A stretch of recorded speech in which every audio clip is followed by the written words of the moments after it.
السلام عليكم ورحمة الله وبركاته. متابعيني في كل مكان، رمضان كريم عليكم، كل عام والجميع بخير يا رب العالمين. اللي اول مرة يشوفني مشتركش في القناة فضلا وليس امرا يشترك في القناة، ومتنسوش تفعلوا الجرس على كلمة الكل عشان يوصل لكم كل جديد من فيديوهاتي. متنسوش بقى تحطوا لي لايك حلو من ايديكم الحلوة، وكمان كومنت عشان عدد من الناس تشوف الفيديو بتاعي باللايكات بتاعتكم. هنا بقى غسلت السمك كويس جدا، وطلعت على السطح بقى شويته زي ما حضراتكم شايفين كده. السمك ده القمرة ديت عاملة الكيلو ب100 جنيه، بس هي ما شاء الله كانت طعمها حلو، يعني كانت جميلة. صحة وهنا يا رب، وتسلم ايدين اي حد بيعمل اي حاجة، ربنا يحسن ما بين ايديكم جميعا. وانتوا عارفين كل يوم واللي قبله، يعني قلت النهاردة بقى ما جبناش سمك من اول رمضان، نروح نجيب سمك كده. وكنت موصية على سمك اصلا كبير للتنظيف عشان ان شاء الله نعمله صينية في الفرن، بس لقيته مخلص بصراحة يعني، فكنت رايحة اصلا بعد الظهر، فكان معاه السمكة ده وكان معاه سمك للقلية، فقلت لا انا هشوي النهاردة، فجبت السمك اللي هي القمرة الجميلة دي. يلا حبايب قلبي حطولي لايك للفيديو.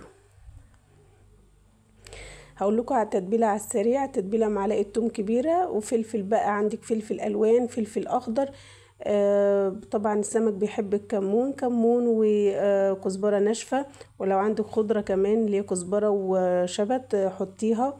كل ده بضربه في الكبه او في الخلاط، ومع عصره ليمونه ومعلقه من الخل والملح، تظبط الملح بتاعه وبتحطوا له الميه. تمام كده حبايبي. بعد كده بقى طلعته على ورقة كده عشان يتصفى ميته، وصفيت التتبيلة كده بالمصفى بقى عشان اخد الفلفل والحاجات دي، وحطيتهم بعد ما حطيت السمك على مية، حطيتهم في المصفى يتصفوا ميتهم خالص. هنا بقى معايا معلقة سمنة كبيرة على معلقتين من الزيت، معايا بصلتين كبار كده كنت ضربان في الكبة، بدأت بقى احديلهم اللون الجميل ده. معايا حبيتين طماطم او 3 كده من حبات طماطم كبار بشرهم بالمبشرة. لو هتضربهم في الكبة او في الخلاط عادي كلها واحد، بس انا قلت لما البصل تحمر كده اكون انا بشرتهم وانا واقفة على البوتاجاز بالمرة. بشرتهم كده وقلبتهم، اديت لهم تقلبتين.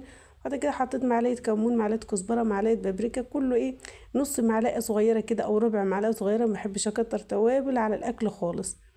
لو في مكعب من المرقه كمان حطيه ضيفيه يبقى حلو جدا، بس للاسف ما كانش موجود معايا، خلصان بقاله فتره، وما كل ما اروح السوبر ماركت بنسى. ما علينا، معايا ميه مغليه. نزلت على الكلام ده كله ولازما غليت الميه كويس جدا. وبعد كده نزلت بقى، كنت غاسله الرز بقى ومصفيه، ونزلت على الرز بقى مع معلقه ملح كبيره، انتوا عارفين الملح بتاعكم. هو ده كان الفطار بتاعنا. ربنا يحسن ما بين ايديكم، وكل سنه وانتم طيبين، ورمضان كريم علينا، ورمضان بحب اللمه، وخير رمضان كتير، والحمد لله رب العالمين. ربنا يديم علينا نعمه ويحفظها من الزوال يا رب العالمين. اشوفكم على خير في يوم جديد وفيديو جديد، وما تنسوش تحطوا لي لايك يا حبايب قلبي، وانا بشكر كل حبايبي اللي بيحطوا لي لايك وبيشاهدوا لي الفيديو. سلام عليكم.